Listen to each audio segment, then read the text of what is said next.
I'm Joseph Halpert, editor-in-chief of the American Journal of Medicine, and I'm here to call your attention to something really interesting in this month's issue of the American Journal of Medicine.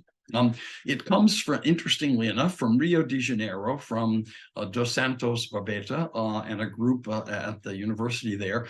They did a large meta-analysis to explore something that's been talked about in smaller studies for a while, and that is getting a flu vaccine actually decreases your risk for developing a myocardial infarction and its complications. You might think, come on, why would getting the flu vaccine make any difference? Well, I mean, it might be because you had some clinical flu that made your myocardial infarction a little worse. It's also been pointed out in other articles for a long time that various viral infections often trigger a myocardial infarct. And so it was just interesting that they explored this in a big meta-analysis with thousands of patients.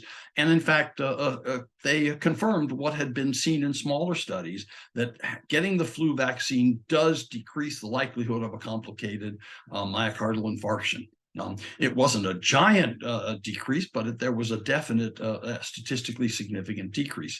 So yet another reason to get the flu shot, besides which, of course, if you do get the flu, it's much milder. Similar to the COVID vaccinations, it doesn't totally protect you. It's not like the smallpox vaccination, but it markedly attenuates how sick you're going to be.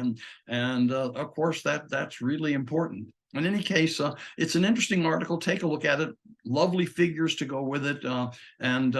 It's another thing to tell your patients, please get the flu vaccine. It helps decrease the problems of myocardial infarction. Thanks for being with us. Please follow us both with the journal and in our social media. And I look forward to talking with you again next month.